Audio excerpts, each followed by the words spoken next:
Today we're here in search of the ever-elusive AAA game art style in which the word style actually means something. It said these might only be found in places like Japan these days, but I'm not too sure. I'm looking. Wait, did you hear something?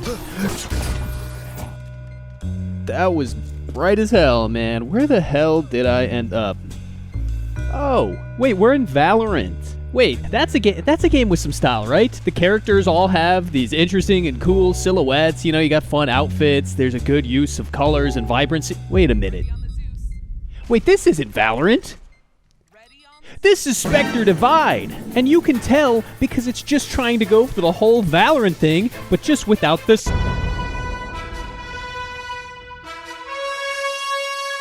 Art styles in video games are kind of weird these days. When you hop inside the DK64 character swap barrel, our options are Unreal Engine tech demo, generic create a character looking ass, open landscape but with as little color as possible so that we can barely differentiate the sky from the grass, hyper realistic scene, so good looking I might as well just walk into my backyard instead.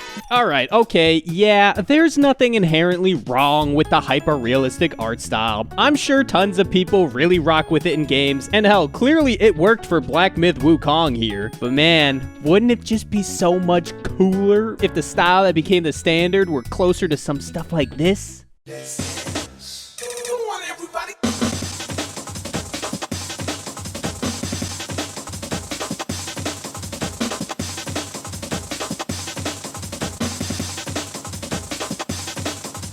All right, hold up. Okay, I know what you guys are probably thinking, right? So, Stoney, do you just want games with more color? Is that it? First off, yes. Second off, no, that's not really it. There are plenty of games today that are being pushed with tons of color. I mean, obviously, indies have everything you could want, and they come in all different styles. We'll talk about that later. But even your big budget games these days, they're not all just caked in that piss filter that we got used to around the time COD started getting big on the 360 or PS3. No, we still have a lot of games coming out that clearly want to push a vibrant aesthetic. I mean, Concord just came out, and then, I guess Un came out, and it was full of color. There's a new Dragon Age and the Elder Scrolls-inspired Avowed game. These both have plenty of color, and I just can't help but feel like something is still off about the style in these titles. There are a lot of different aspects that play into how the art style actually feels for the player to experience, and color is just one part of that. I sometimes hear the word sauce thrown around, and I think that's probably what we're looking for. To me, that's kind of when a game's art style complements and even accentuates the rest of the game in kind of the symbiotic way that benefits all aspects of game design involved. That's when art styles get remembered super well and get put in this high regard. That's how you end up with every music compilation on YouTube being some random game from the PS2, GameCube, or Dreamcast or whatever, accompanied by drum and bass or liquid mixes. Like, people really fuck with that aesthetic, and I think the sauce is there. There's a little bit of that something in there, you know, a little bit of that special something. I don't just like the style of games like this solely because they're colorful or they have an older aesthetic that is nostalgic to me. No, man, if you take all the aspects of art direction into account, these games feel so much more visually cohesive than some of these modern games I've just mentioned. And that's the thing, it's not even just that they're more cohesive visually. These are usually choosing a style that's also just interesting or within the proper context of what the game wants to be. Not sure how many of you have played Ultimate Spider-Man, but it is hands down my favorite Spider-Man game because, among other things, it really nails its visual style so well. That game wanted to go for this comic book aesthetic, and all aspects of its visual package relay that back to the player. All the environments in the game are outlined and are coated with this really flat lighting. The UI elements, they kind of look like big,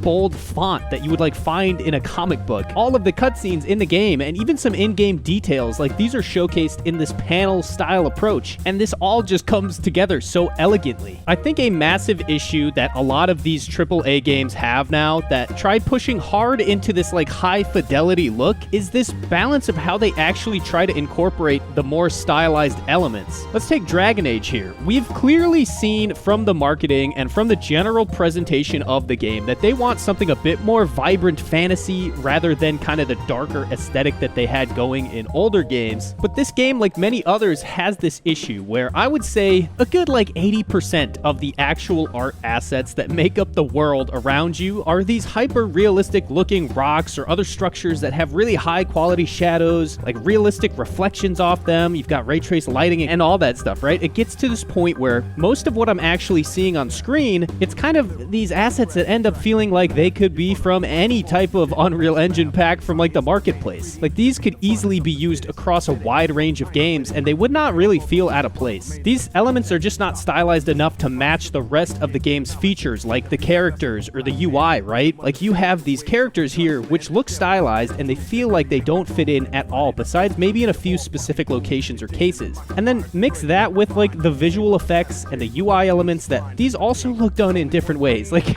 again, it looks like the UI here is going for this whole clean magic thing, like gloss magic-y, right? Something you'd more see in sci-fi rather than fantasy. All of this does not come together in a way that feels good for my eyes to experience looking at it. And look, this aesthetic can sometimes work, dude. Like if this is actually what they're going for. Again, stylized characters and VFX, but with like a pretty high fidelity and realistic background, like then cool. That sounds like a neat concept. And if that's the actual goal, then go for it. For my anime fans out there, like think of something like Bocchi the Rock, like super cool and visually great looking show that understood that that is what it wanted to go for, and it pulled it off. The problem is that most of these AAA games, I really doubt that these games are not actually wanting to go for that type of effect with their game. It is just that this style ends up happening, and once you get to a certain part in development, you just gotta let it rock, dude. And it's like, for the most part, the games of this caliber are now shooting for this kind of as the default, right, in fidelity. The nature of this big budget industry, it's got studios needing to spend all of this money and time on something, right? So high fidelity assets and cinematics and lighting and all of this, in the eyes of the company, it just makes sense, but it gets really muddied up because a lot of the time, some of these other aspects of the visual style feel like it conflicts in nature, whether it's the UI elements, the character designs, the VFX, or hell, even the entire concept of the game, whatever it is, right? And I want to be clear, like there are a lot of good things that these games do, and the fidelity is one of them. It's really impressive, but it is just a bit disappointing that this is what the company's default to, considering that it didn't used to be this way. It was almost kind of the opposite. Time to be that old man yelling at clouds again. No, I mean, yes, but dude, there's a real lack of games that boast a style level equivalent to anything that we were used to getting at a pretty consistent basis back in maybe the 2000s or maybe the late 90s. That period of time is often referred to as sort of a golden age of games. So many people have fond memories of all sorts of games from that time, and you see videos all over the place, blah blah blah, but it's not really just that rose-tinted glasses stuff that makes so many people enjoy games from that generation. No, I've talked to so many even older gamers, right? Yeah, they exist, old boomer-ass gamers, and they share a very similar fondness for that generation. So, it's not just the fact that people like me and so many others grew up playing these games. No, there was some sauce. There was some secret sauce in that generation. The games industry was in its more infant stage, right, when it comes to like the monster that it has grown into now. And this allowed your big name developers to still be producing games at a smaller scale than like the behemoth teams and dev cycles we see now. You also had less involvement from certain parties, which allowed devs during this time period to express themselves and their ideas in a more unrestricted way. And I would say this was generally a good thing. Although sometimes you did get some fucking crazy shit like, whatever the fuck this is.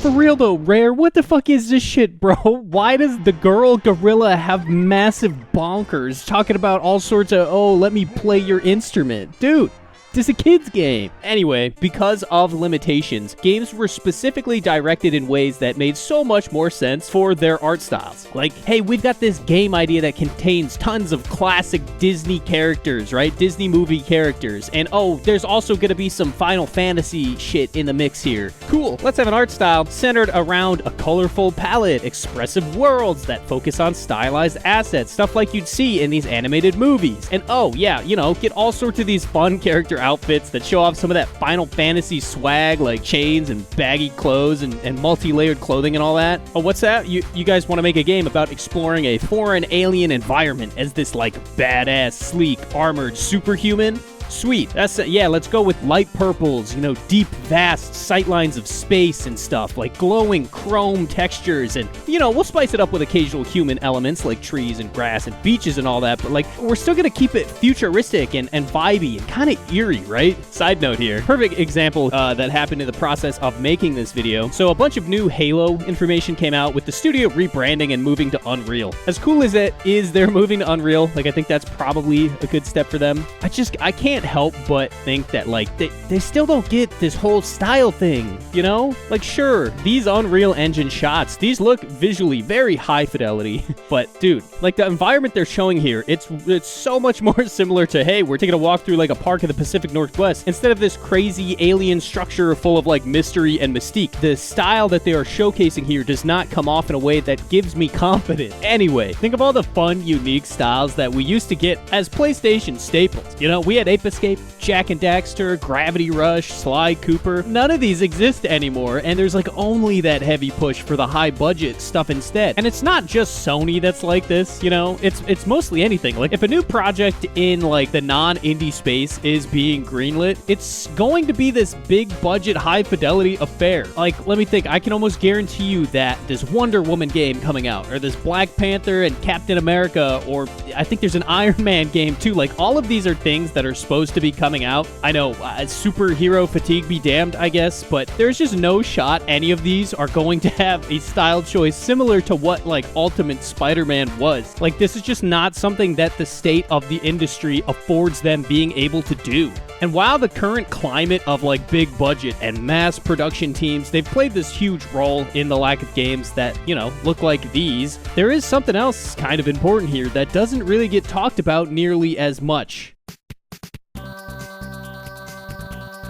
Style as a concept was a lot more prevalent in the early 2000s, late 90s, in almost an over-the-top way, right? From the spiked hair, frosted tips, to extreme sports being at, like, the peak of their popularity, or, all sorts of products going out around that time. They're trying to stand out. They're trying to have these bold designs. The world we lived in back then seemed way more open to pushing this sense of style through all different facets of life. So I don't think it's surprising that we also had games that wanted to show off bold expressions of what developers at the time probably also enjoyed. The extreme sports games, Golden Age, happened then and around that time, right? Games loved having characters with, like, all sorts of crazy outfits and designs, and a lot of games were created on the backs of those who were inspired by the stuff around them. It is a lot easier to feel confident with your, like, ideas of bright, colorful worlds because everybody was making games that had, bright blue waters and cartoon or anime style graphics and all sorts of, like, in-your-face aesthetics. It was all about, like, not conforming, standing out, being unique, being yourself, right? So, like, no wonder we felt that in our games as well. I would say today, like, things just seem to be more toned down in general. Whether that's, like, brand logo design, car design, apparel, like, you name it, right? Society has, like, kind of beaten and kicked the idea of style down over, like, the rising trend to appeal to a mass market at whatever cost. Like, standing out or being bold is now, it's no longer seen as cool to pursue, but instead it's kind of a risk. And a risk on anything in this current landscape, it just cannot fly at all, man. We've got too much money riding on these things. Corporations, they gotta make as much money as they can. So in their eyes, no risks are worth it. And individuals have way too much to lose to go against these ideas because the landscape of life is also just, I'm gonna say it, it's kind of worse than what it was 20 years ago. Like, shit's expensive as fuck now. Everything's expensive. Like, it's so unstable. This applies to games as well and the industry as a whole. But whatever, enough of that downer shit, man. I'm sure you've seen enough content that talks about stuff like this, and damn it, it's just not fun. It's not fun to sit in an echo chamber. So let's talk about where that shit all is still at. Where the heart of style is still able to be found, dude.